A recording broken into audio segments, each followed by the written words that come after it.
C'est bon? Oui, c'est bon. Bonjour, pasteur, soyez les bienvenus. Merci. Bonjour, moi, Viviane. Ça va très bien.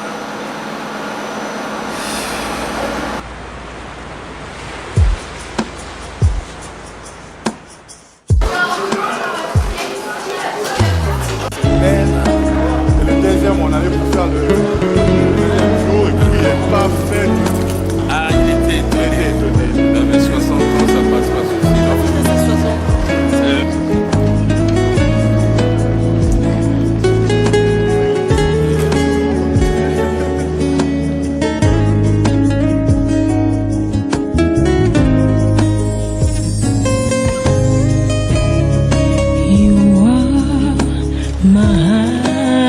Place.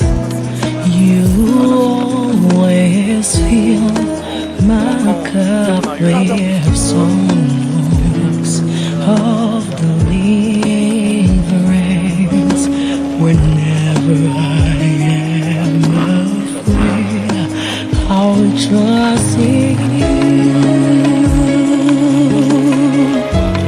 I will trust in you. Let the weak say I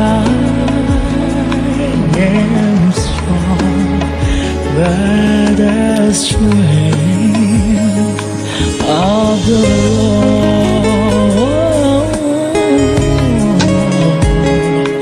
You are my hiding place. You always fill my cup with songs of deliverance. Whenever I am afraid, I will trust in you. I will trust in you. Let the weak say I am strong, but the strength of the sepela kati na nkolo po ete alatisinga bilamba ya lobiko mpe apesinga kasaka ya bato bakangonami.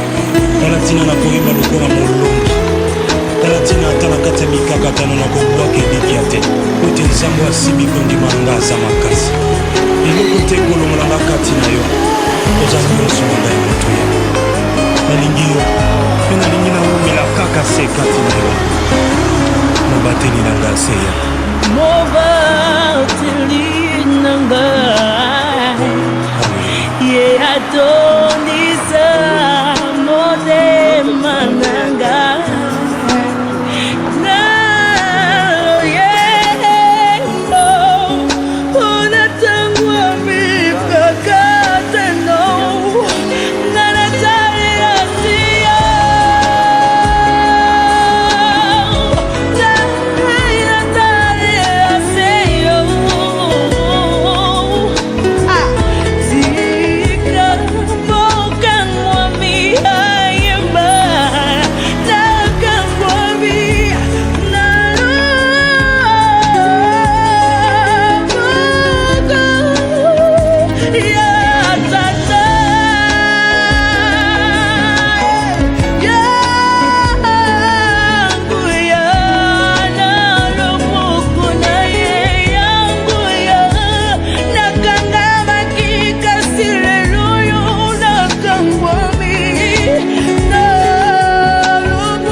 Josué,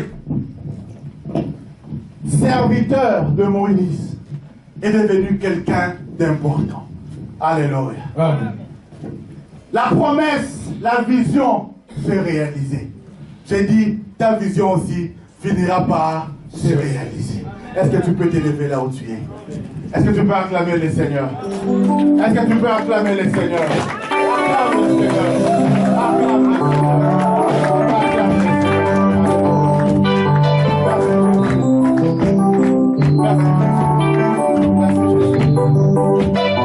Acclamons le Seigneur, acclamons le Seigneur, acclamons le Seigneur.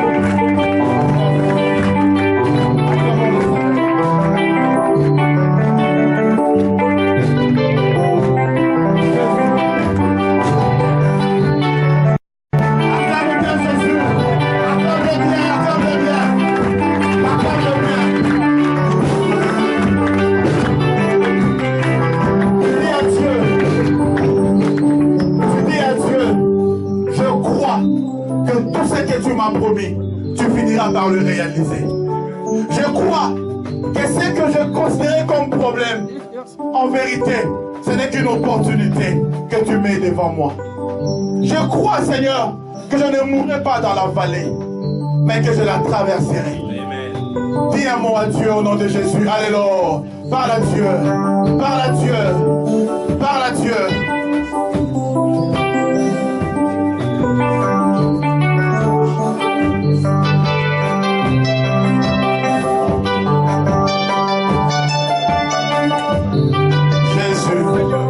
Jésus, Seigneur, merci, parce que la vision que tu nous as donnée, même si elle passe par la vallée, nous croyons, Seigneur, que nous finirons par remporter la victoire.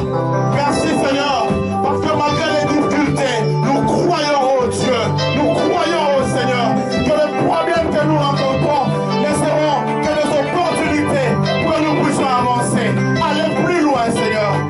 Papa, merci.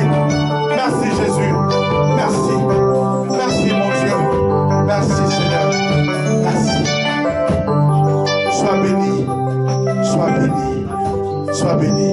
Est-ce que tu peux tenir la main de ton voisin? Tu peux toucher la main de ton voisin. Pendant quelques instants, je voudrais que tu pries pour ton voisin. Dis à Dieu, aide-le à dire comme David, quand bien même je traverserai la vallée de l'ombre de la mort, je ne craindrai aucun mal. Seigneur, aide mon voisin, aide mon frère, aide ma soeur à tenir, malgré l'opposition, malgré les difficultés, malgré les soucis, qu'ils le tiennent bon. Parle à Dieu en sa faveur, au nom de Jésus. Alléluia. Alléluia. Alléluia. Jésus. Jésus, Jésus, Jésus, Jésus, Jésus. Gloire à Dieu. Seigneur, merci. Merci, Papa. Merci, Jésus. Merci, mon Dieu. Merci. Merci. Merci, Jésus. Merci, Papa. Que la gloire et la louange te reviennent. Au nom de Jésus, notre Sauveur et Seigneur. Amen. Amen. Amen. Amen. Est-ce que pendant que tu t'assois, tu peux acclamer encore le Seigneur? Gloire à Dieu. Comme lui-même aime très souvent le dire, Motobo Lukaka, Yeyo, Yadalo. Amen. Pour nous, un encouragement. Est-ce que vous pouvez m'aider à accueillir le pasteur Roland Dano? On acclame le Seigneur.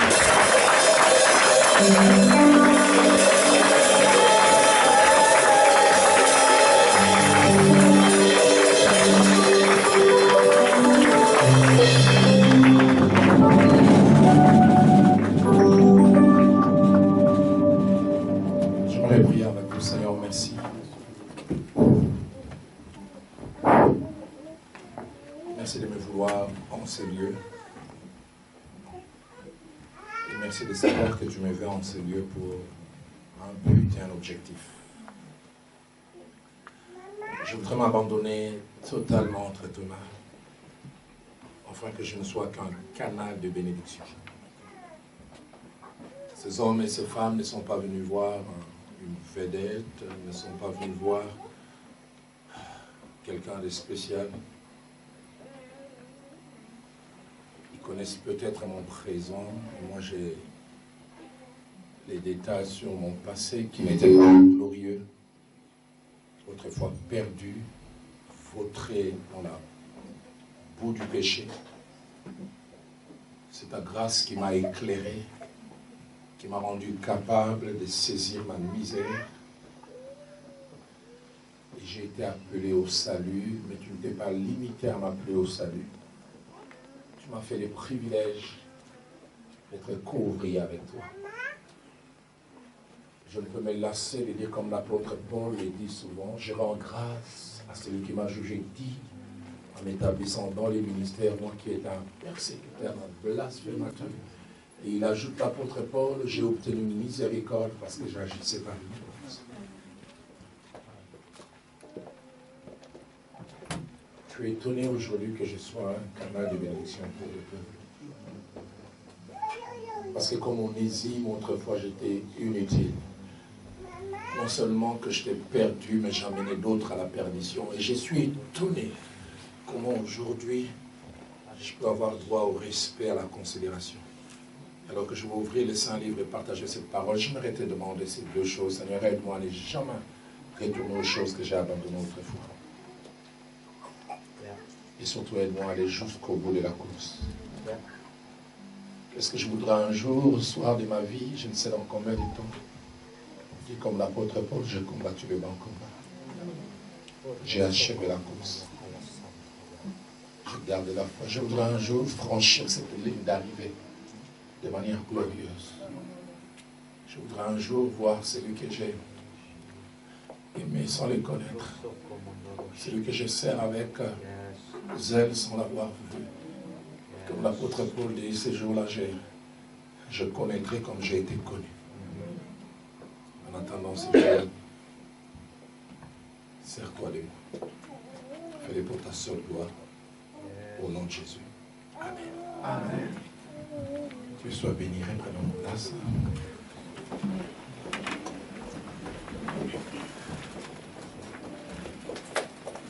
Je voudrais rendre grâce à Dieu qui me donne cette possibilité d'être là ce matin, dans ces jours, partager la parole de Dieu avec vous. Un grand merci à mon frère, le pasteur Carole, à lui à son épouse. Merci beaucoup. Merci aussi à vous d'être là.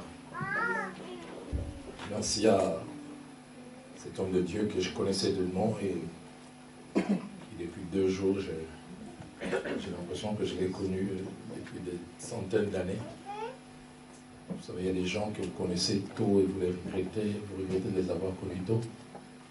Il y a des gens que vous connaissez tard comme Laurent. Je me dis, pourquoi l'ai-je pas connu un peu plus tôt? Mais en même temps, je dis, Dieu fait toutes choses bonnes et parfaites pour ça. Merci à Osée. Et merci à mon ami Papa Cyril.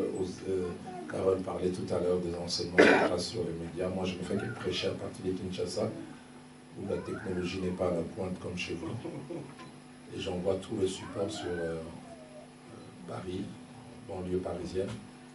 Mon ami Papa Cyril, donc si vous arrivez de me suivre au travers des médias, ici ou ailleurs, c'est lui qui fait tout le sale boulot. Cyril, tu peux te lever, on a une amitié de plus de 20 ans.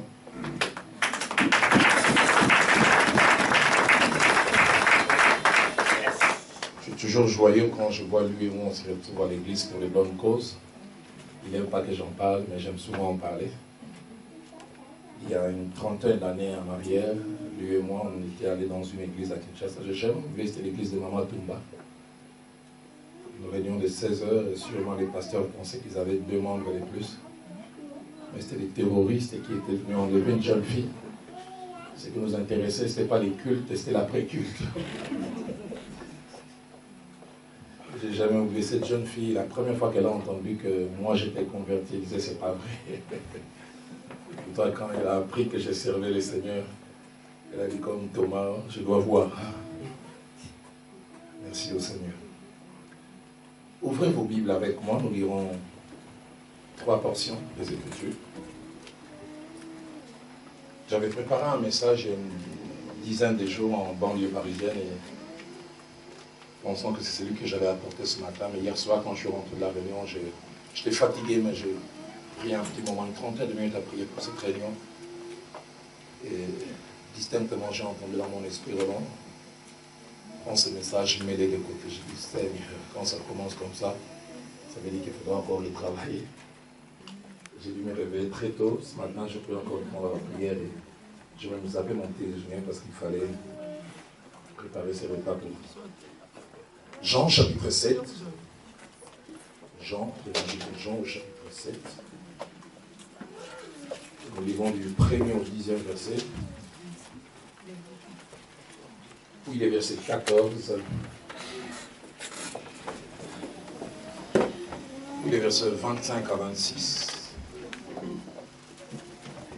Puis les versets 28 à 31. D'abord, Jean chapitre 7, premier verset, verset 10e. Après cela, Jésus parcourait la Galilée car il ne voulait pas séjourner en Judée parce que les Juifs cherchaient à le faire mourir. Soulignez bien, est-ce qu'on peut se lever tous si cela ne vous dérange pas?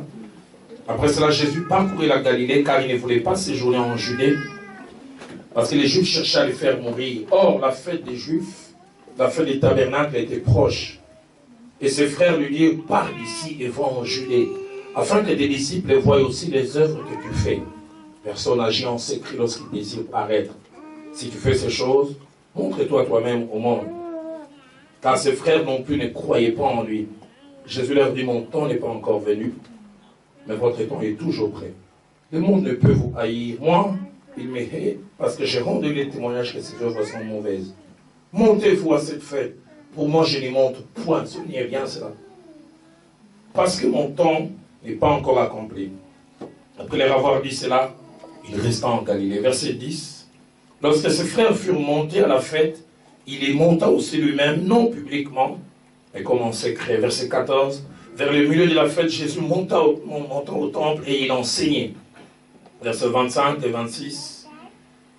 Quelques habitants de Jérusalem disaient, n'est-ce pas là celui qu'il cherchait à faire mourir? Et voici, il parle librement, ils ne lui disent rien. Est-ce que vraiment les chefs auraient reconnu qu'il est le Christ? Verset 28 à 31. Et Jésus, enseignant dans les temples, s'écria, vous me connaissez et vous savez d'où je suis. Je ne suis pas venu de moi-même, mais celui qui m'a envoyé est vrai et vous ne le connaissez pas. Moi, je le connais car je viens de lui et c'est lui qui m'a envoyé. Il cherchait donc à se saisir de lui. Personne n'a mis la main sur lui parce que son heure n'était pas encore venue. Plusieurs parmi la foule crurent en lui et ils disaient, le Christ, quand il viendra, fera-t-il plus de miracles que n'en fait celui-ci? Lisons aussi Ecclésiaste au chapitre 11, le seul verset 4e. Ecclésiaste, chapitre 11, le seul verset 4e. Celui qui observe le vent ne s'aimera point, et celui qui regarde les nuages ne moissonnera point. Et nous terminons avec 1 Corinthiens, chapitre 16, le seul verset 9e. 1 Corinthiens, chapitre 16, le seul verset 9e. Car une porte grande et d'un accès efficace m'est ouverte, et les adversaires sont nombreux. Amen. Amen. Reprenons nos places. Je me laisse en ces jours, en ce début d'après-midi, parler sur les thèmes deux choses, quelquefois indissociables. Deux choses, quelquefois, je n'ai pas dit toujours, deux choses, quelquefois indissociables. Ces deux choses qui sont les centres de mon intervention ce matin sont occasion et difficulté. Ces deux choses, c'est opportunité, c'est-à-dire occasion favorable, et obstacle. Mais bizarrement, dans un même package. Ces deux choses, c'est une porte ouverte, c'est-à-dire une possibilité d'avancement et de progrès, mais aussi l'adversité. Dans le même package. Alors d'aller plus loin et de revenir à ces merveilleux textes, j'aimerais faire mention de trois choses. La première, c'est que ce texte de Jean 7, c'est un texte que j'ai longtemps fui. C'est un texte que j'ai longtemps hésité de prêcher sur, parce que je ne comprenais pas toujours. Un texte pas facile pour un enfant de Dieu en général, mais un texte difficile pour même les théologiens. Incompréhensible, et qui à première vue peut choquer certains. Pour ceux qui ne le savent pas, dès les débuts de l'Église primitive, au IIe siècle, un certain philosophe grec appelé Porphyre s'est servi de ces textes pour qualifier Jésus d'inconstant. Il a écrit même un livre qui a été célèbre à l'époque. C'était un disciple de Platon. Et ce livre était contre le christianisme. Il a écrit en 16 tomes. Et il a consacré quasiment 2 tomes sur Jean 7, présentant Christ comme quelqu'un qui changeait la vie. Quelqu'un qui ne restait pas ferme dans une décision. Il a fallu plus tard, au IVe siècle, qu'un certain empereur appelé Théodosios, pour brûler ce livre, et ça, on n'en a retrouvé que des fragments. Donc je disais, c'est un texte sur lequel j'ai été longtemps inconfortable.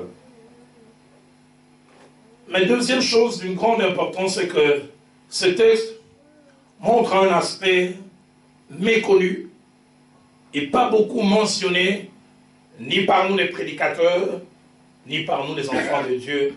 C'est le côté humain de Jésus-Christ. Quand Christ était sur terre, il était Dieu, mais il a revêtu un corps. Et dans ce corps, Christ avait l'humanité comme vous et moi. Je ne sais que Hébreux 4 et 15, ainsi qu'Hébreux 2, verset 18, parle de lui.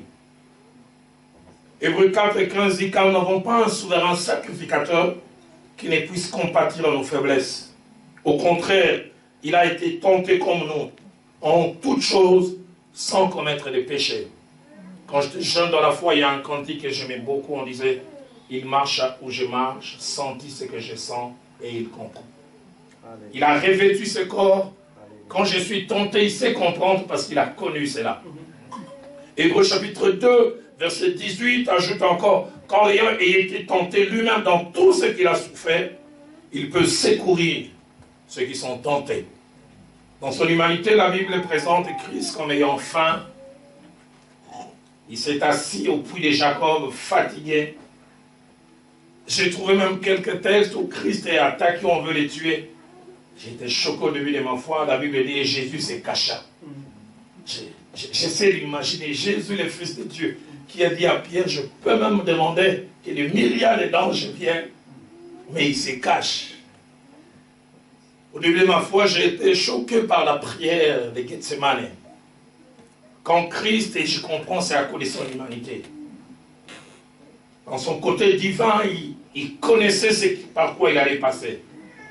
Mais dans son humanité, il a commencé à se battre. Père, s'il est possible, éloigne-moi cette coupe. Et puis il dit, non pas ce que je veux, mais ce que tu veux. Troisième des choses que je voudrais dire que le message de ce matin s'adresse à 4 types de personnes. Sûrement ces personnes sont ici présentes. Ce message s'adresse premièrement à ceux et à celles qui viennent de quelque part avec Dieu, mais qui sont aussi en train d'aller quelque part avec ce Dieu. Ils ont commencé déjà à faire des choses avec Dieu, et ils veulent faire des choses aussi avec Dieu. À eux, j'aimerais dire, ce que vous avez connu est bien, mais il est bon d'aller jusqu'au bout. Parce que le Dieu de la Bible, c'est le Dieu des œuvres achevées. Deuxièmement, ce message s'adresse aux hommes et aux femmes qui ont des ambitions pour Dieu, pour son royaume. Vous savez, ce n'est pas interdit d'être ambitieux. J'aime quand l'apôtre Paul déclare, il dit, je désirais annoncer l'évangile là où personne d'autre ne l'a fait, afin de ne pas marcher sur les plates-bandes d'autres. Ambitieux, mais le soubassement de son ambition, ce n'est pas sa propre promotion, c'est plutôt la promotion du royaume de Dieu. Troisième type de personnes, pour que Dieu m'a fait déplacer, m'a fait tenir du haut de cette chair, c'est pour m'adresser aux hommes et aux femmes qui veulent faire bouger les choses avec Dieu et surtout pour Dieu. Et puis enfin, quatrièmement, c'est pour les hommes et les femmes qui ont des promesses de la part de Dieu et qui veulent les voir s'accomplir. À ces 4 publics, j'aimerais juste lancer un quadruple message important avant de toucher ces merveilleux textes. À ces 4 publics, la première des choses que j'aimerais dire que les temps de Dieu pour accomplir de grandes choses dans notre vie, quelquefois n'a pas toujours l'air d'être les temps de Dieu. Quand les temps de Dieu arrivent, le ciel ne sera pas rouge. Ça sera des journées normales, mais c'est les temps de Dieu. Dans Josué chapitre 1er, verset 1 à 2, les temps de Dieu arrivent pour Josué. Mais les temps de Dieu pour Josué, c'est un temps de deuil. Moïse vient de mourir. Tout le monde est marqué par toutes ces années, les 40 ans durant lesquels ce grand héros a conduit le peuple. Ils n'ont pas encore fini de sécher leurs larmes. Dieu dit à Josué, lève-toi.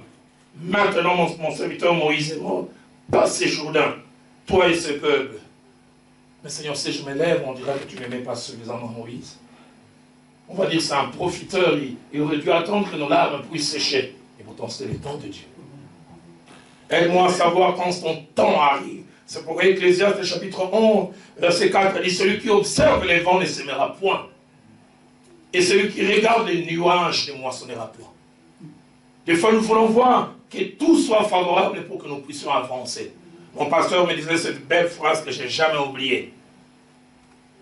La plupart des fois, nous avons dit, il faut battre les fers lorsqu'il est chaud. Mais il disait quelquefois, il faut battre les fers jusqu'à ce qu'ils deviennent chauds. Il ne faut pas simplement attendre que les conditions soient favorables. Il faut quelquefois aller dans la direction que l'on croit venir de la part de Dieu. Deuxième message que j'aimerais lancer à ces 4 groupes, c'est que Dieu ouvre les portes et donne des opportunités, mais qui s'accompagnent quelquefois d'écueils, des difficultés, des barrières et des obstacles. Certains d'entre eux ont toujours tendance à croire que ce qui vient de Dieu va comme sur un boulevard, il n'y aura pas d'adversité. Pour eux, adversité veut dire que Dieu n'est pas là. Problème veut dire ça ne vient pas de Dieu. Nombre chapitre 14, verset 1 au verset 4. Quelle tristesse, ils ont parcouru les 3/4 du chemin. Ils ont quitté l'Égypte. Ils sont à 2 doigts de la terre promise. Et puis voilà, ils reçoivent un rapport mitigé. On parle de la beauté de ce pays où coule le lait et le miel. On rapporte des fruits d'une certaine qualité. Mais on dit à côté de ces fruits, il y a les géants fils d'Anak. Et la Bible dit, dans chaque case chez les Israélites, il y a eu deuil toute la nuit. Ils se sont mis à pleurer. Remarquez que la plupart de ceux qui pleurent ne faisaient pas partie des espions. Ces 12 espions qui sont partis, et 10 avaient un rapport décourageant. C'est pour ça que dans l'œuvre de Dieu, c'est jamais la démocratie. Mais 2 avaient une vision différente. Tous pleurent. Et nombre 11, 4, ils prennent la décision. Ils veulent se dissocier du leadership de Moïse. Nommons un chef et retournons en Égypte. J'essaie de m'imaginer la scène. Ils arrivent et puis ils rencontrent les pharaons. Qu'est-ce que nous revenons? Nous ne voulons plus de lui. Simplement parce qu'il y a obstacle. Mais j'aime Caleb. Caleb dit, si Dieu nous est favorable, malgré ces géants, nous entrons. J'aimerais insister en disant, ce que Dieu nous donne n'est pas toujours sur un boulevard sans obstacle. Et l'apôtre Paul confirme cela dans le passage que nous avons lu dans 1 Corinthiens 16, verset 9. Il dit, car une porte grande et d'un accès efficace m'est ouverte. Par qui? Par Dieu. Mais en même temps, il ajoute, mais des adversaires nombreux. Seigneur, pourquoi tu n'enlèves pas les adversaires? Pourquoi tu ne me donnes pas quelque chose où il n'y a rien à faire? Je viens simplement, j'ai saisi. La version français courant dit, car une occasion favorable m'est offerte de me livrer à une activité fructueuse, bien que les adversaires soient nombreux. La version parole de vie dit, là, j'aurai l'occasion de pouvoir faire un grand travail. Pourtant, il y a beaucoup d'ennemis. La version La Colombe parle d'une porte ouverte, prometteuse, mais adversaires nombreux. Troisième message que je voudrais lancer à ces 4 groupes, c'est qu'il y a des moments dans la vie où la prudence est importante. Et la Bible nous encourage beaucoup à la prudence. Mais il y a des moments où il faut savoir prendre des risques. Mon père me disait, trop de prudence devient de l'imprudence. Il y a des gens qui ont comme doctrine risque zéro. Quand je veux aller dans une telle direction, je veux me rassurer qu'il n'y a pas d'écueil. Il y a des moments où nous sommes appelés à nous exposer à un danger, à une éventualité fâcheuse, à la possibilité de subir des dommages pour avoir des bons résultats. Matthieu chapitre 25, verset 18, puis 24 à 25. Mon distingué confrère Laurent en parlait encore hier. La parabole des talents. Un a reçu 5 talents, l'autre a reçu 2, puis un troisième en a reçu un seul. Le premier et le deuxième ont pris les risques d'investir. En investissant, ils se disaient, soit ça reproduit, et c'est la mauvaise période, ça fait flop. Mais le troisième, il était hyper prudent. J'en ai un seul. Et ceux qui sont hyper prudents, leur logique c'est toujours, et si ça ne marchait pas? Moi j'aime souvent quelqu'un dire les contraires, et si ça marchait? Et si ça ne marchait pas? Vous savez, il y a certaines choses sur le chemin de la vie, vous n'aurez jamais de certitude que ça va marcher tant que vous n'avez pas osé. J'aime beaucoup les gens de chez moi à Kinshasa, et je pense qu'il y en aura beaucoup au ciel. Ils ont le sens des tournures. Chez nous à Kinshasa, il y a une phrase qu'on utilise beaucoup, on dit Tchamuto. Mets la tête qu'on coupe. Ose. Ou ça passe, ou ça casse. Mais on ose.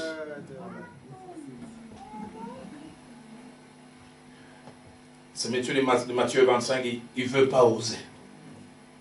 Il dit, avant d'oser, je m'aimerais me rassurer que ça va marcher. Et dans Matthieu 24, verset 18, il avait dit, celui qui n'avait reçu qu'un seul talent, allant faire un creux dans la terre et cacha l'argent de son maître. Verset 24 à 25, quand il vient se justifier devant son maître, écoutez, c'est qu'il avait dit, celui qui n'avait eu qu'un talent s'approchait et dit, Seigneur, je savais que tu es un homme dur et qui moissonne où tu n'as pas semé et qui amasse où tu n'as pas vanné. J'ai eu peur, je suis allé cacher ton talent dans la terre. Voici, prends ce qu'il y a à toi. Prudence exagérée. Quand j'en parle souvent chez nous à l'église, on rigole. Un serviteur de Dieu devait célébrer un mariage. L'auditoire était devant plus de 500 personnes. Et lui là, puis la chorale derrière sur les gradins. Et comme ça, c'est de coutume chez nous en Afrique. Je ne sais pas si c'est la même chose. Il a lancé un mot. Y a-t-il quelqu'un qui a un mot à dire ou qui est contre la célébration de ce mariage? Un grand silence. Subitement, les silences fuiront. Plus tard, des pleurs qui venaient de la chorale des gradins. Le pasteur a entendu des rires. Il s'est retourné. Frère, tu as un mot à dire? Il dit oui. Ok. Donne-lui le micro. Quel est ton problème? Il dit, j'étais amoureuse de la soeur depuis 3 ans, mais j'ai manqué le courage de lui demander la main.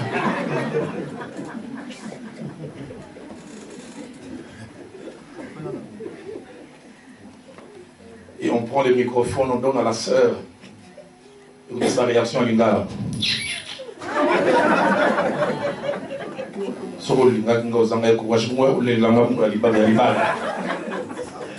Si tu m'as aimé, que tu as manqué le courage, et tu viens pleurer le jour de mon mariage. Et plus tard, on demandera au frère, il a dit, je suis venu plus de 5 fois demander la main, mais je n'arrivais pas. Je voyais dans ses yeux les signaux qu'elle allait dire non. Soit dit en passant, j'ai failli connaître la même chose. Vous savez, quand on est converti, on devient spirituel, c'est plus facile de chasser les démons que de demander la main à une seule. J'ai commencé à aimer celle qui est mon épouse, on est là ensemble depuis maintenant 22 ans. 3 fois je suis venu, j'ai dit pour bien parler, je dois être en jeûne. Je suis arrivé devant elle. Ma mâchoire est tombée en panne quand. J'avais toujours en tête, et si je lui demandais qu'elle disait non, comment vais-je me lever et partir? C'est bizarre, les jours où je lui ai demandé la main, ça s'est passé très facile. Je n'oublierai jamais, je lui ai demandé la main de 12 mai 91 à 20h44. Et à 20h45, elle m'a dit oui. Une minute après. Je lui dis souvent, heureusement que tu avais dit oui, sinon tu allais me rater. Hein. Mais pourquoi j'en parle? Pour dire, il y a des moments où il faut savoir oser. Il faut savoir s'avancer. Combien de fois nous voyons simplement ce que nous allons perdre, mais nous ne saisirons pas ce que nous allons gagner. Dans Esther chapitre 5, au verset 1er, la Bible dit, Esther alla se présenter devant les rois. Mais j'aime ce qui est dans Esther 4, 16, elle dit, je jeûnerai, je prierai, puis je me présenterai devant les rois malgré la loi. Elle n'est pas sûre du résultat, mais dit, je vais oser. Quand elle avance, son cœur bat la chamade. Il est possible que les rois puissent demander qu'on puisse les décapiter. Combien de fois la moitié du royaume nous attend, mais nous n'osons pas avancer.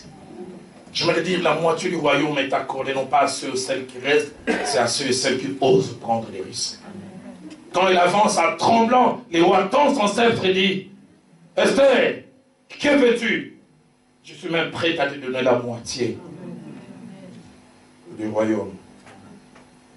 Hébreux chapitre 11, verset 23, nous parle de parents de Moïse. L'avait dit, ils ont vu que l'enfant était beau et ils ont désobéi à la loi. Nous allons les garder. Vous savez, garder un enfant en âge avancé, c'est facile. Garder un bébé, c'est bête chaque nuit. 3 mois durant. Et ils ont eu des résultats après. 4e message que j'aimerais lancer à ces 4 groupes, c'est de vous dire, évitez les regrets, évitez les remords, qu'il est triste sur le chemin de la vie de rater les trains de Dieu, de ne pas avoir reconnu et saisi les occasions que Dieu nous donne. Je ne connais pas très bien votre politique ici en France, mais un jour j'ai suivi un documentaire et ça m'a donné une grande leçon. On était en train d'interviewer un de vos hommes politiques, parmi les grands, Jacques Delors. On lui posait la question, as-tu des regrets dans ta vie? Il dit, j'en ai un qui me ronge l'estomac. Il a dit, en telle année, tous les sondages me donnaient vainqueur. J'aurais dû me présenter. J'ai hésité. Je suis passé à côté de l'histoire. Je suivais ce documentaire du président Obama, il a dit, avant qu'il se lance comme candidat à la présidence, il dit sur 100% des personnes à qui il a demandé conseil, 90 lui ont dit ça ne marchera jamais. Ils lui ont donné Jesse Jackson a essayé, ça n'a jamais marché. Tel a essayé, ça n'a jamais marché. Il a dit c'est un seul vieux sénateur blanc d'Illinois qui lui a dit je pense que le meilleur moment pour toi ce matin. Parce que tu n'as pas encore un record. On ne s'est pas dit qu'il avait voté contre telle loi, telle chose, parce que finalement ça vous poursuit après. Il dit le meilleur moment pour toi, c'est maintenant. Et il a osé avec les Yes Weekend et il est entré dans l'histoire. Combien de fois, la plupart des fois, nous voulons aller dans une direction seulement quand quelqu'un a osé, ça a marché, et nous voulons faire comme... Vous savez, quelquefois, Dieu fait de nous des précurseurs. Ceux qui osent dans une certaine direction et d'autres suivent. Après, dans Luc chapitre 19, verset 41-44, Jésus-Christ est en train d'entrer à Jérusalem. Et subitement, au milieu de ces grandes louanges, où les femmes jettent des pagnes, des rameaux, on chante Hosanna, Christ a une réaction anachronique. Il avait dit, il s'est mis à pleurer, les larmes perlaient de ses yeux. On se demande, mais il est au summum de sa popularité, pourquoi il pleure? Écoutez ses propos, Jérusalem, Jérusalem, si tu connaissais les choses qui appartiennent à ta paix. Mais maintenant, ils sont cachés à tes yeux. Au verset 44, il dira, les temps arrivent, on va t'environner des tranchées, mais il dira surtout, parce que tu n'as pas connu le temps où tu as été visité. Tu n'as pas connu le temps où Dieu t'a été favorable. Tu n'as pas connu le temps où Dieu a voulu faire avec toi. Frères et sœurs, dans la vie, il faut savoir saisir les occasions de Dieu. Les identifier et les saisir. Et ces textes de Jean 7, nous allons les voir rapidement en 9 séquences que je vais mentionner rapidement. La première séquence, nous voyons Jésus qui volontairement, depuis un certain temps, réduit son sphère d'activité. Les gens sont étonnés. Il a tout le territoire d'Israël, mais depuis quasiment 6, d'autres commentateurs disent même 9 mois, il ne tourne qu'en Galilée. Et les gens disent même qu'il contrôle bien pour ne pas aller au-delà. Il reste en Galilée, non pas parce qu'il veut, mais quelque chose l'empêche. Jean chapitre 7, verset 1, il dit clairement, après cela, Jésus parcourait la Galilée, car il ne voulait pas séjourner en Judée, parce que les Juifs cherchaient à le faire mourir. Il avait une sorte de fatwa. Sur chaque mur de la Judée, c'était écrit wanted. C'est lui qui va nous l'amener. Voilà la récompense qu'il aura. Dans sa préscience, il savait qu'il avait 3 ans de ministère. Il a accompli déjà la première année, mais son impact n'est pas ce qu'il aurait dû être. Et il est Dieu. Il sait qu'il nous reste très peu de temps, mais dans son humanité, il a peur. Pourquoi la Bible a dit les Juifs cherchaient à les faire mourir? Quand nous lisons Jean 5, verset 1er, ainsi que verset 18, la Bible nous parle de la dernière fois où Jésus est allé à Jérusalem. C'était lors d'une fête, et sûrement la fête de la Pâque. Il a peur d'aller parce que on cherche à le faire mourir, limité dans ses mouvements, limité dans ses actions. Mais deuxième séquence, c'est que quelque chose s'est passé. Le verset 2 dit, or la fête des Juifs, la fête des tabernacles était proche. Les Juifs avaient plusieurs fêtes, je ne passerai pas le temps ici à étudier chacune de ces fêtes. Mais il y avait 3 fêtes pour lesquelles tout Juif pratiquant était appelé à faire le pèlerinage. Et parmi les 3 fêtes, il y avait principalement les 2. La Pâque et la fête des tabernacles, qu'on appelait aussi fête des tentes. Et cette fête s'est passée durant 8 jours. Et sur 8 jours, il y avait 2 sabbats. Et les pèlerins juifs venaient du monde entier. Il semble à l'époque, on pouvait même retrouver à Jérusalem plus de 2 millions de personnes. La fête approche. Un moment où il y aura un auditoire qu'il n'a jamais eu. Un auditoire plus grand. Mais il a peur. Troisième séquence, c'est que ce que lui ne voit pas, ses frères voient.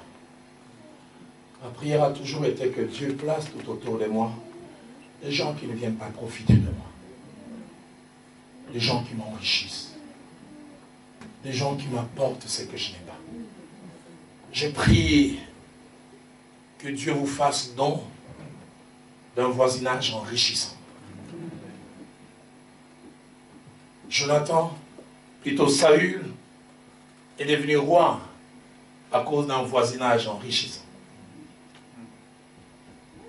Il était un petit jeune homme dans la maison de son père. Et puis les ânesses ont été perdues. Et son père lui a dit, va chercher les ânesses. Il dit, tu ne vas pas seul. Les commentateurs disent qu'il devait y avoir entre 8 et 10 serviteurs. Pourquoi seulement celui-là, nous ne savons pas. J'aime ce que la Bible dit. Quand l'Éternel approuve de voir d'un homme, il dispose à son égard favorablement les choses de même ses ennemis. Amen. Quand papa a dit, Saül, tu vas avec ces messieurs. Saül ne savait pas qu'il allait avec un fabricant de rois. Quand ils arrivent, ils sont fatigués. Saül décide de rentrer. Mais cet homme à côté de lui avait une information que lui n'avait pas. C'est-à-dire, donne-moi des gens qui connaissent ce que je ne connais pas. Il dit, je sais dans cette ville, il y a un voyant.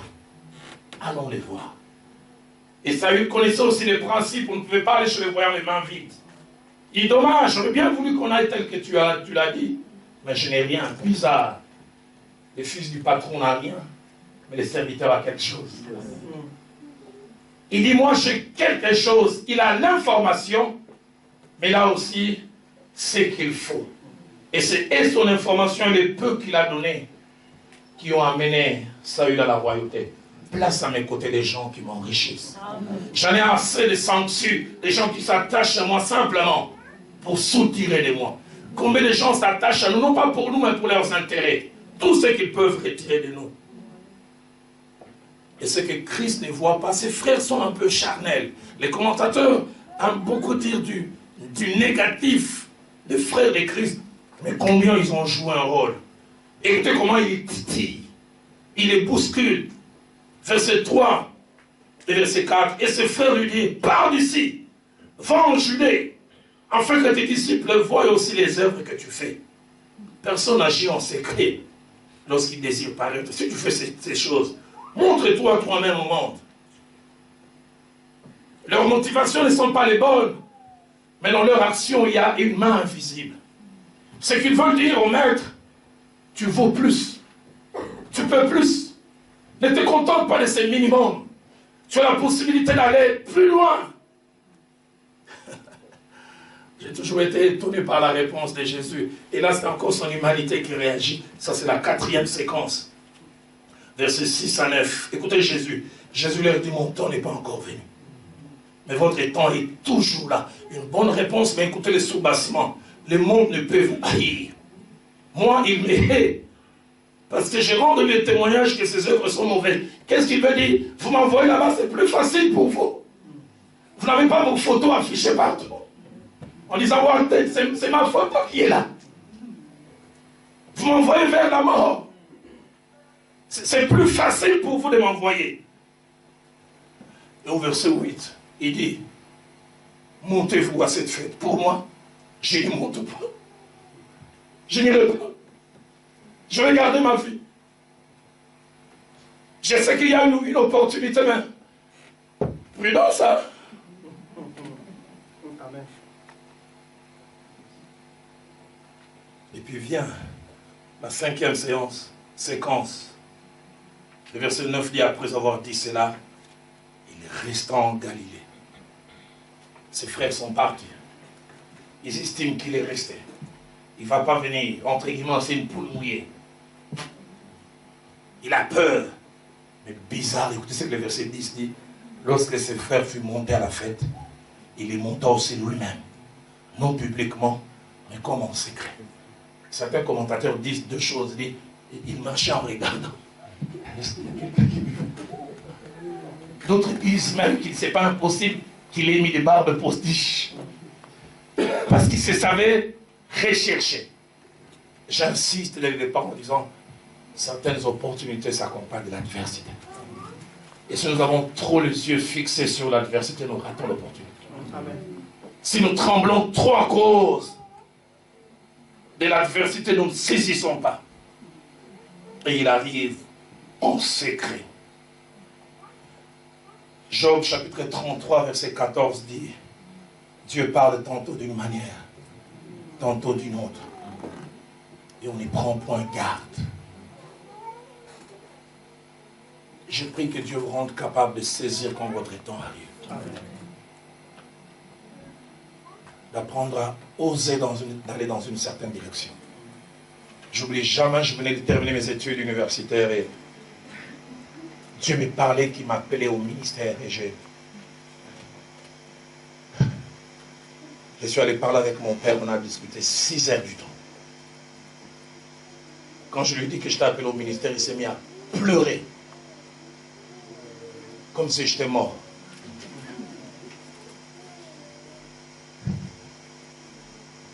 Il me disait, Roland, je pensais que tu pouvais devenir tout ce que j'aurais voulu devenir et que je ne suis pas devenu. Mon père voulait faire de moi sa version corrigée. Il s'est arrêté en 4e, après l'école secondaire. Il n'a jamais eu l'équivalent du bac, parce que son frère qui le prenait en charge est mort. Il a toujours nourri l'ambition que je fasse toutes les choses que lui aurait voulu faire et qu'il ne faisait pas. Je lui ai dit, papa, c'est à quoi tu m'as appelé. Il s'est mis à pleurer. Durant 2 ans quasiment, on s'est boudé. Ma mère qui était ma complice, mais qui n'arrivait pas à assumer. Pourquoi? Parce que moi, je suis né en 64 chez nous au pays.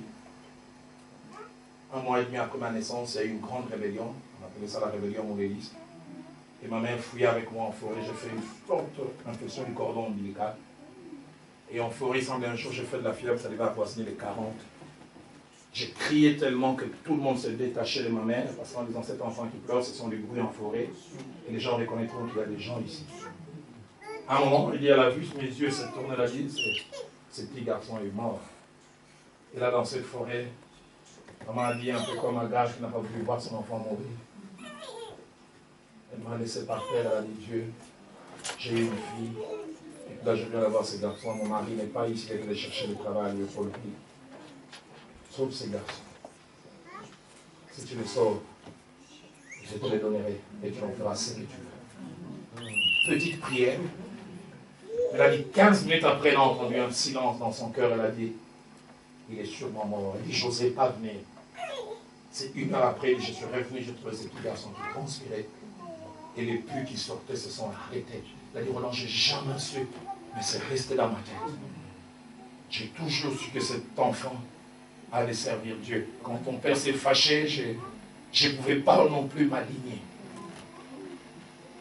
Mais vous savez, mon père est toujours directeur d'école. Aujourd'hui, quand j'arrive les visiter dans son école, il dirige une école où il a 28 classes.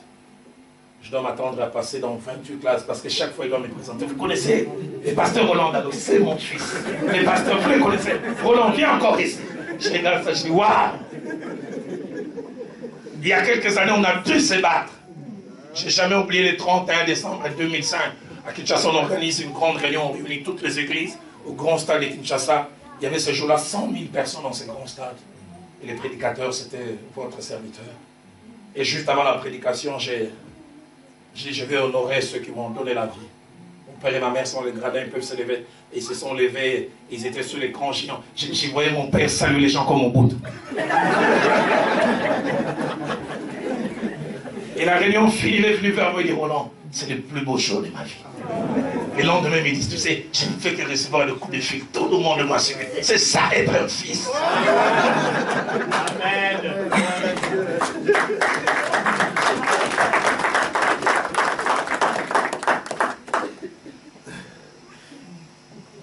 Dieu parle tantôt d'une manière, tantôt d'une autre. Je rigole souvent avec Cyril. Je dis, il y a des gens trop spirituels. Il faut qu'ils acceptent que c'est Dieu qui leur a parlé. Ils doivent ouvrir leur boîte email. Ils voient son palingalo, l'adresse colo@yahoo.fr. Oh! Le Tout-Puissant m'a envoyé un mail. jehovahjireh@gmail.com. Et signé à la fin le créateur du ciel et de la terre. Oh! C'est Dieu lui-même qui m'a écrit. Dieu peut te parler par la bouche de ton frère, Amen. Par la bouche de ta soeur, Amen. Par une manière inimaginable. J'aime Jérémie chapitre 32, verset 8. Jérémie reçoit la visite de son oncle Anamel, qui dans un moment de trouble, où le pays va bientôt être attaqué par les Chaldéens, il vient lui proposer d'acheter son terrain. J'aime ce que Jérémie dit. J'ai reconnu que c'était la parole de l'Éternel. Ça avait l'air de tout, sauf de la parole de l'Éternel, mais il reconnaît cela. Seigneur, aide-moi à reconnaître. J'ai eu à prendre 3 grandes décisions dans ma vie qui ont à jamais bouleversé ma vie. Et chaque fois avec les reculs, je dis, d'où m'est venue la foi pour oser? D'où m'est venue la foi pour aller dans cette direction? Je disais à mon épouse, Dieu m'a fait grâce de bien gérer le village de ma vie. Je peux mourir sans regret. Il y a certaines choses, au moment où je les faisais, je tremblais, mais j'avançais. Et ça me fait rappeler un peu ce que mon pasteur disait. Mon pasteur me disait, le courage, ce n'est pas l'absence de tremblement. Le courage, c'est avancer en tremblant. Je tremble, mais j'avance quand même. Je fonce dans une direction. Il a dit qu'il n'allait pas monter, mais il est monté quand même, en coulisses. Il sait qu'il y a danger, mais il y va quand même. Et j'aime le verset 14. Celui qui disait qu'il n'allait pas venir, celui qui est venu en cachette, subitement il cesse de se cacher. Et verset 14 dit, vers le milieu de la fête, Jésus monta au temple et il enseigna.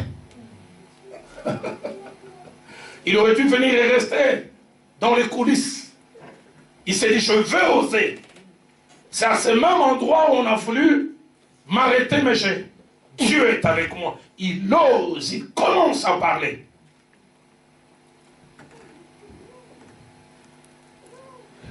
Septième séquence, le verset 24, 25 et 26. Qu'est-ce que j'aime ça? Plutôt 25 et 26. Alors qu'il prêche, quelque chose se passe. Il avait dit, quelques habitants de Jérusalem disaient, n'est-ce pas celui-là qu'il cherchait à faire mourir? Et voici, il parle librement. Ils ne lui disent rien. Est-ce que vraiment les chefs auraient reconnu qu'il est le Christ? Ils sont étonnés qu'on ne l'arrête pas. S'il était resté avec comme idée, on va m'arrêter. Il aurait raté cela. Je me dis, quand Dieu est avec vous, lui-même vous protège. Amen. Lui qui avait discuté, moi, on a de la haine vis-à-vis de moi. Vous n'avez pas de problème. Les voilà en train de prêcher. Et ceux qui sont tout autour sont étonnés. On ne les dérange pas. Quand je priais ce matin très tôt, Dieu me disait de dire à certains, je ne sais dans quel domaine vous voulez avancer. Dieu m'a dit de dire à plusieurs, osez. Amen. Osez aller dans cette direction. Osez vous lancer dans cette affaire. Osez aller dans cette direction que Dieu a déposée dans votre cœur. Prenez le temps de prier, vérifiez que ça vient de Dieu. Et si vous avez l'assurance, foncez. Foncez. Verset 28 à 29 nous parle de la 8e séquence que j'aime encore. Et Jésus enseignait dans les temples et s'écria, vous me connaissez, vous savez d'où je suis. Je ne suis pas venu de moi-même. Mais celui qui m'a envoyé est vrai et vous ne le connaissez pas. Moi, je le connais car je viens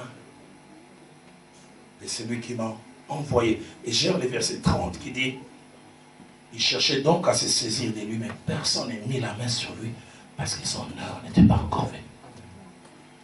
Ils ont la force, ils ont les armées, mais ils ne les touchent pas. Il y a certaines choses, vous ne les expérimenterez jamais en restant là où vous êtes. Vous expérimenterez la grâce de Dieu, la protection de Dieu, la provision de Dieu en osant avancer. Personne ne met la main sur lui. Et le verset 40 commence à nous parler des premiers résultats. Des gens de la foule ayant entendu ces paroles disaient, celui-ci est vraiment le prophète. Mais l'avant-dernière chose que je voudrais mentionner, il a commencé à parler dans les synagogues et plus loin. Mais le verset 37 et verset 38, non seulement qu'il a commencé à oser poser des actes, mais il attend les jours où la population est au maximum à Jérusalem. La Bible dit les derniers jours, les grands jours de la fête. Jésus s'était donc debout, s'écria, si quelqu'un a soif, qu'il vienne à moi. Et peureux n'a plus peur. Celui qui tremblait ne tremble plus. Si quelqu'un a soif, qu'il vienne à moi et qu'il boive. Celui qui croit en moi, le fleuve d'eau vive couleront de son sein.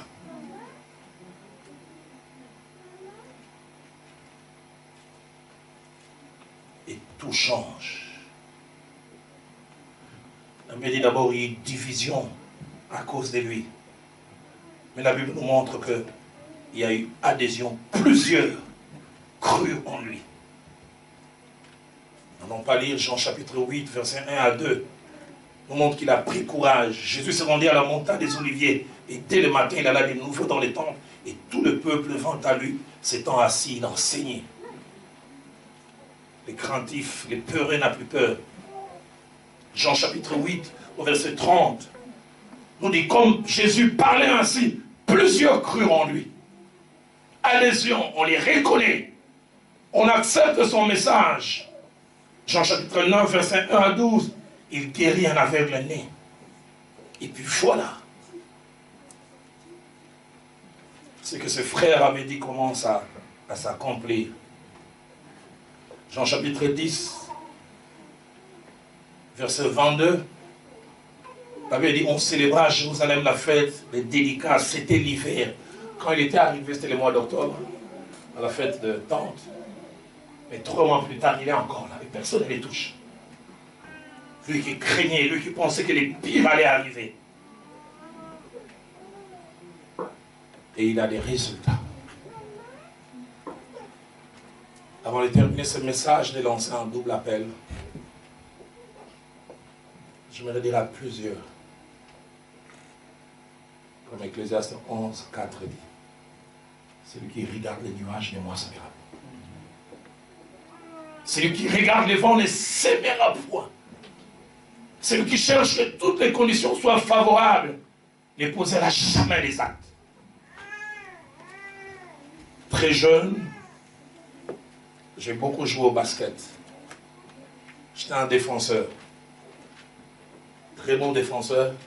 Je ne pense pas que dans ma carrière de 8 ans de basketteur, j'ai marqué plus de 20 paniers. Contrer, bloquer, ça je faisais souvent. En 83, une année avant ma conversion, 2 ans avant ma conversion, je me retrouve à l'école américaine. L'équipe dans laquelle j'ai joué contre l'équipe de Tassok, the American School of Kinshasa. Et c'était à 20 ou 25 secondes de la fin du match. Et on était mené d'un point 79 à 80. Et puis notre meneur a pris la balle. Il m'a donné moi à l'arrière et puis il y avait notre ailier. J'avais reçu les consignes ces jours-là de mon entraîneur. Chaque fois que je recevais la balle, soit je passe à gauche à notre ailier, soit je remets au meneur. Jamais il me fallait même faire des passes transversales. Jamais il me fallait faire ailleurs. Et je prends les ballons. Je feinte comme si je vais donner à celui qui était à ma gauche. Je vois la défense adverse s'ouvrir. D'où j'étais, je vis une ouverture que l'entraîneur ne voyait pas. J'ai dit, je vais essayer de marquer. Ceux qui jouent les baskets, j'ai voulu faire ce qu'on appelle un dépôt, de faire un premier pas, un deuxième, puis le troisième pas, tu montes. Quand j'ai fait les premiers pas, j'ai entendu du banc, Roland, balle à gauche ou à droite, sinon j'avais été coupé en morceaux. Je fais le deuxième pas, Roland, si tu ne marques pas, tu chercheras là où tu vas sortir. Et je dois vous assurer, j'avais le choix d'obéir aux consignes. Et il a dit, mais Roland, toi tu as marqué depuis quand? Et je savais qu'il n'avait pas tort. J'ai dit, je vais oser. J'avais dit, tiens, moto.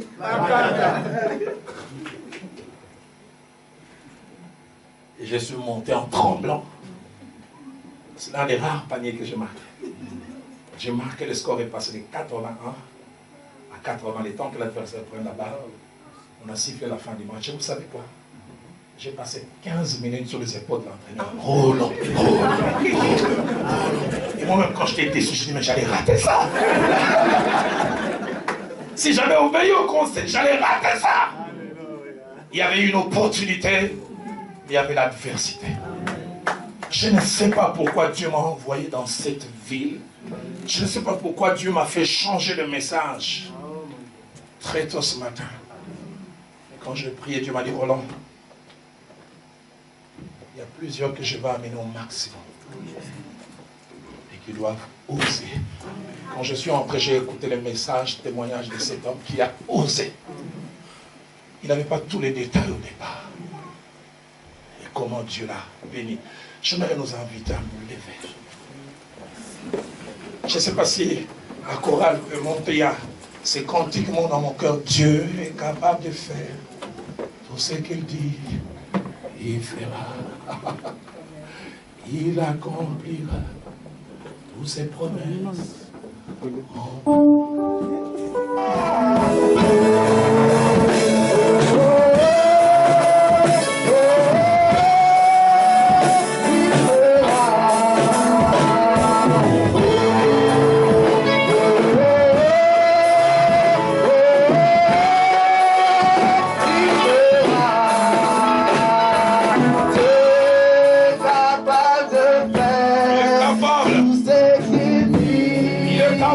Il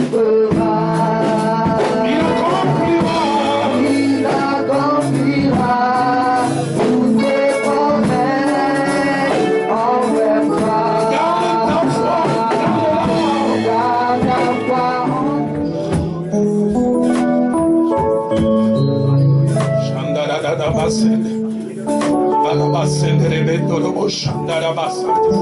a-t-il des hommes et des femmes qui sont baptisés dans les Saint-Esprit?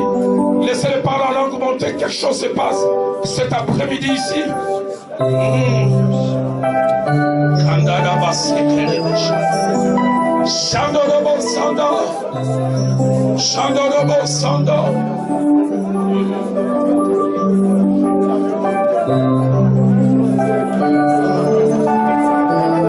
Ces cantiques d'autrefois montent dans mon cœur. Si on peut m'aider à les chanter, Dieu est tout puissant.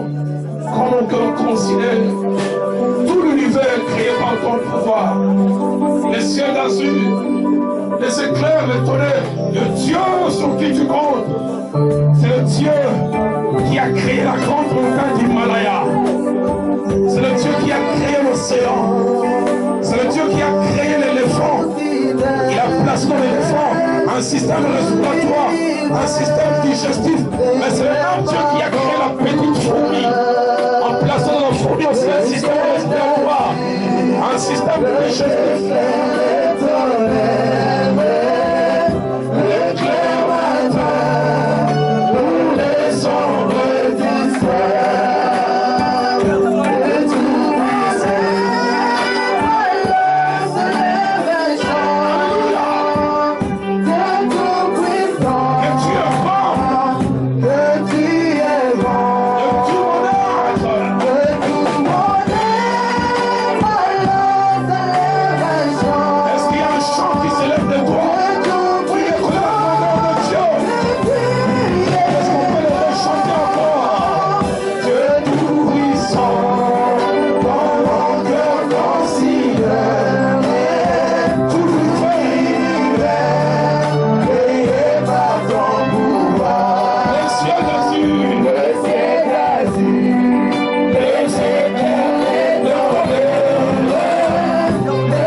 Une grande porte m'est ouverte d'un accès efficace, mais des adversaires nombreux.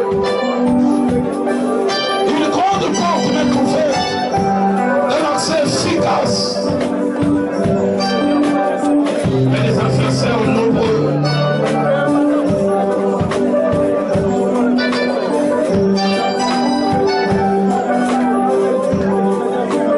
Je voulais lancer ces trois appels et j'inviterai mon frère, le pasteur Laurent, venait tout à l'heure prier pour nous, que les saints nous accompagnent doucement.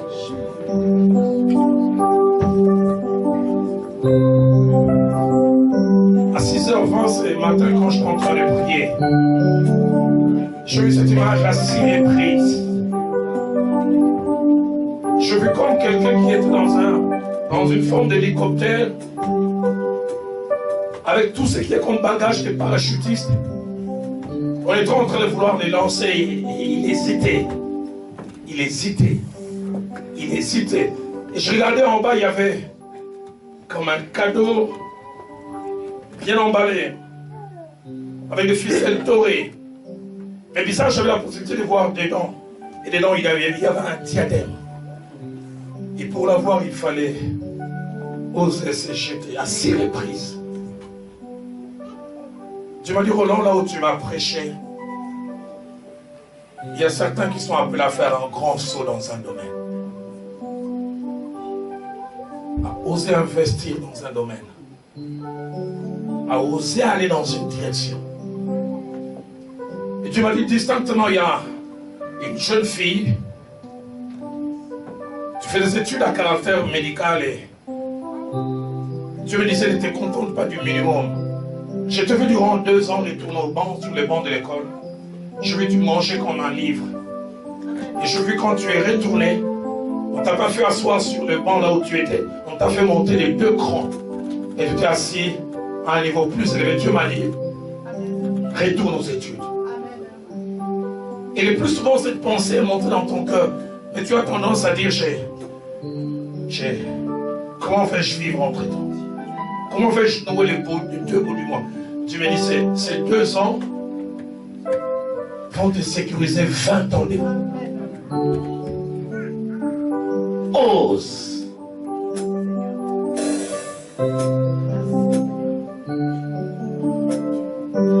Seigneur, la même image m'élève. Elle s'est parachutiste à oser s'élancer. Ce qu'il a derrière son dos ne peut s'ouvrir que s'il est dans les airs, pas dans l'hélicoptère. Et Seigneur, il y a un diadème qui l'attend en bas, invisible mais présent.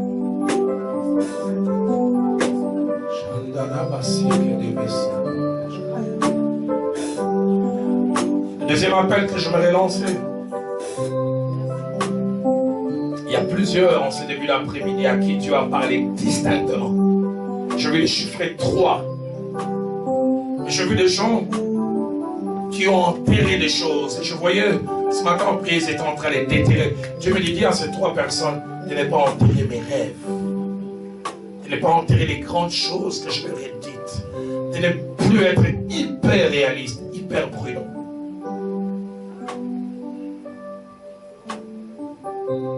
La 3e image, je l'ai vue clairement ce matin encore. J'ai vu comme un joueur qui faisait du basket et qui excellait. Et j'ai vu un homme sur les gradins venir lui dire, tu pourras gagner 10 fois plus. Parce que tu peux être meilleur dans un autre sport. Et je l'ai vu là enlever du terrain de basket et l'amener sur le terrain de volleyball.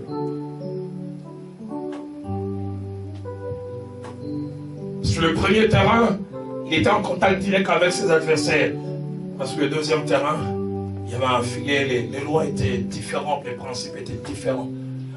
Et j'ai vu cette personne commencer timidement en disant, j'aurais tellement voulu rester là où j'ai la maîtrise. Tu m'as dit, Dieu veut amener quelqu'un dans un autre domaine auquel il n'a jamais pensé. Dieu me dit, ose aller dans cette direction. Il y a quelques personnes qui sont ici en ce jour qui, depuis quelque temps, n'arrivent plus à dormir. Ils se battent avec des convictions qui viennent de la part de Dieu. Il y a un basketteur qui le volleyball attend, c'est-à-dire aller dans un autre domaine. Toujours en sport, je ne sais pas des affaires, mais dans un domaine différent.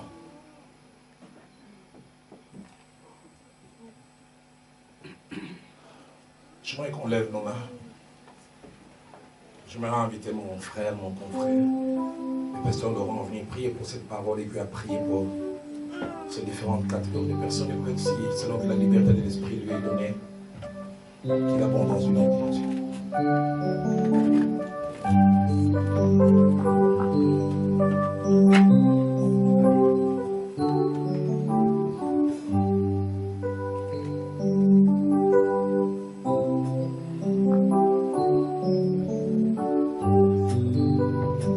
Seigneur Jésus, nous te reconnaissons comme le Dieu qui ferme des portes que nul homme ne peut ouvrir. qui ouvre des portes que nul homme ne peut fermer. Tu es celui qui appelle, tu es celui qui invite. C'est toi. Tu es celui qui le fait. Toi et toi seul. Et nous réalisons aussi, Seigneur, que tu ne vas pas franchir ces portes à notre place. Non. Des portes qu'on n'a même pas besoin de pousser. Juste franchir la porte. Juste franchir. Seigneur, je prie qu'ici,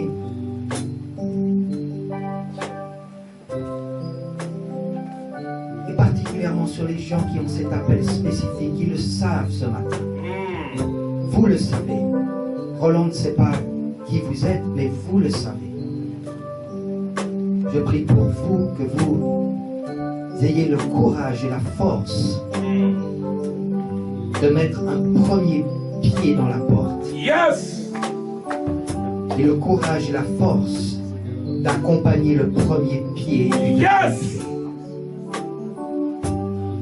Je prie qu'il y ait en vous cette mesure de foi qui vous permette de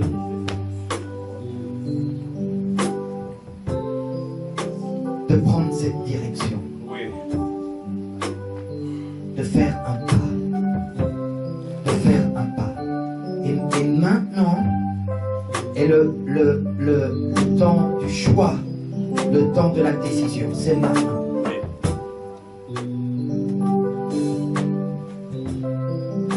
Avec la bénédiction du pasteur, je vais appeler ces gens qui sont cet appel que vous devez faire, d'obéir au Seigneur maintenant. Maintenant de dire, oui Seigneur, je prends la décision, je fais ce pas. Je fais ce pas de foi. De juste venir devant. Nous allons prier plus spécifiquement pour vous. Venez devant. Oui, je sors de ma zone de confort. Oui. Et je suis prêt à prendre un risque. Je suis prêt à prendre un risque. Frères et sœurs, en chinois, le mot risque et le mot opportunité, c'est le même mot. Wow. Wow. Il n'y a pas de rendement, il n'y a pas de récompense, il n'y a pas de résultat sans risque. On ne demande pas, l'appel de Dieu n'est pas à être téméraire. Ce n'est pas être aventurier. Non, c'est d'être courageux, d'être fort. Et surtout, par-dessus tout, d'être obéissant. Par-dessus tout. Par-dessus tout. Et cet appel à la force, cet appel au courage n'est pas une invitation, ce n'est pas une option, ce n'est pas une alternative, c'est un ordre, c'est un commandement. Sois fort et courageux. Le royaume de Dieu n'est pas pour les lâches. Le royaume de Dieu n'est pas pour les peureux. Le royaume de Dieu est emparé par les gens qui sont violents et qui se font violence eux-mêmes.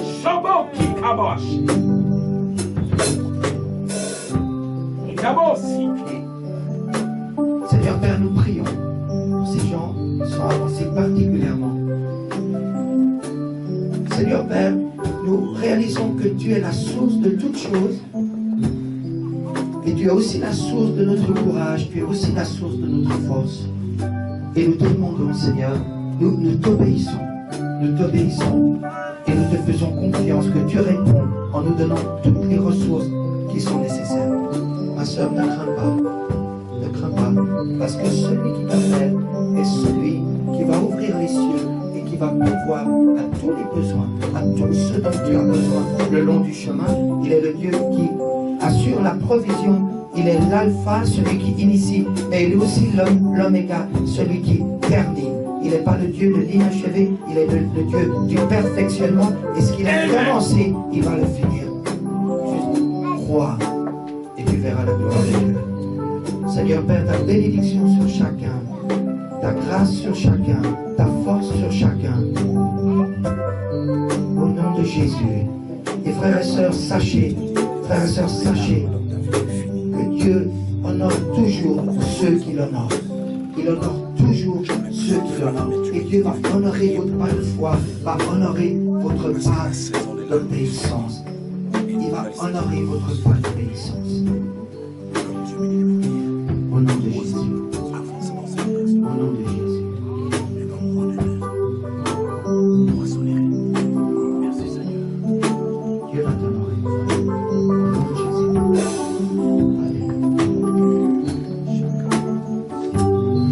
Seigneur, nous te bénissons pour ces ombres qui se sont avancées.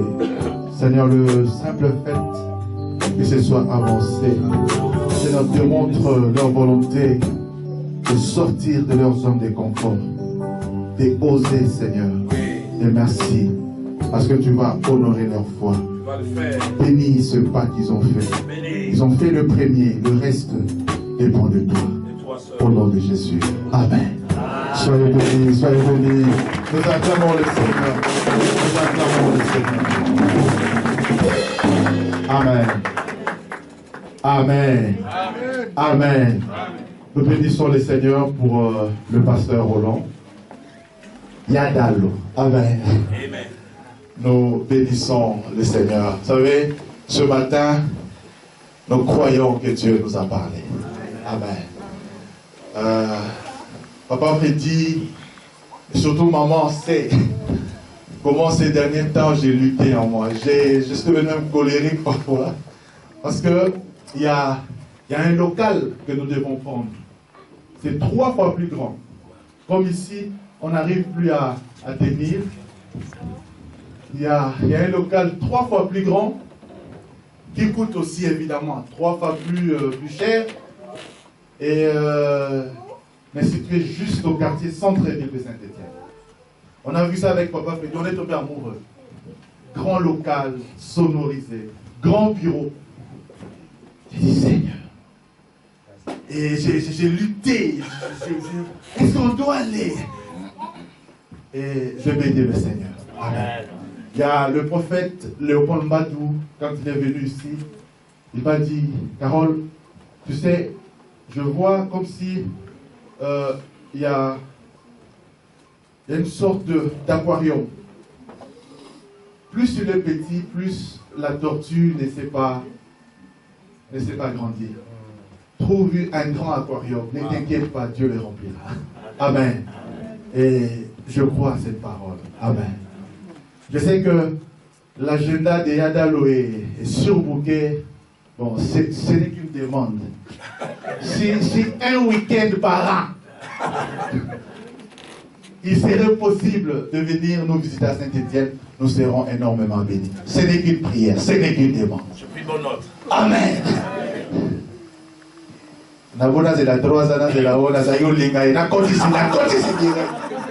Amen. Gloire à Dieu. On va s'élever, on va bénir la parole de Dieu. On va